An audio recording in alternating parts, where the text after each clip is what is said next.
We want you to get all of this right, and our goal today is showing you how much risk you should be taking in an effort to try to make a certain amount, because we all want those investments, right, that give us a ton of return and we take no risk. That's what I want. I'd sure sign me up for that every day, but the reality is we haven't found that yet. All right, folks, here we go. We're going to get down to work now. This is the serious stuff. We're going to start building a portfolio so that you can finally invest right. Because I got to tell you, most people in this country invest really badly. They get emotional. They let emotions drive their decisions. They're in at the wrong time. They're out at the wrong time. And they never, ever have enough diversification in their portfolio. And diversification is the key, as Tom said, to reducing the roller coaster ride that is the stock market. First thing we do, this is what people generally do with a diversified portfolio. They build a balanced fund. They go out and they put 60% of their stock in the S&P 500. This is what Vanguard Wellington is. This is what Vanguard Balanced Index is.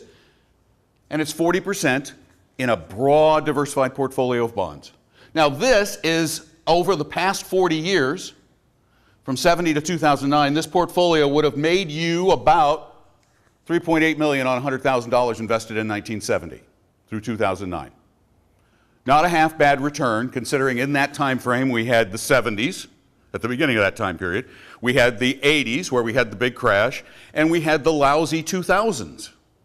They were all in here, yet if you invested over a 40-year time frame, long term, you would have made $3.8 million.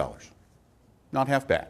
And that's a typical little boring balanced fund. You can get it at Vanguard for 0.3% per year, no load. Not bad. Then we discovered that you can actually reduce the volatility, because what we want to do here at the beginning is we want to start reducing that. The only risk we have left is volatility, so we need to reduce that. The reality is, can you stay the course when it gets bad, when your portfolio goes down a great deal? Will you stay, or will you say, oh, I surrender, it's over? Gold has never made money for anybody except speculators, ever. If you bought gold back at its peak in 1980, and you held it long term, I'm talking about you're a good investor. You held gold from its peak in 80 when it was hot. Remember, everybody was telling you back then, we were all alive in 1980. Everybody was saying gold, next stop 10,000. I remember I had them on my show. Next stop 10,000. So you bought it at 800.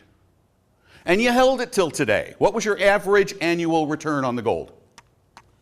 1.9% per year. What was inflation over that time frame? Over 3. Gold didn't even keep up with inflation. We believe in investing as a science, academic-based. Nobel Prize winners have put this together. They've looked at the long-term, 80 years of market performance and said, it makes sense to be in smaller firms. Yes, you need some of those value-oriented companies. You should be globally diversified. And it doesn't change next week when the global situation maneuvers a bit. And then the other part of what we believe is that there's a reason to be compassionate about all of this, to understand who you are. We don't live in a perfect world. We will never have a perfect investment. The perfect investment is one in which there is no risk and you make a lot of money. Right? Doesn't exist. But we're going to get close.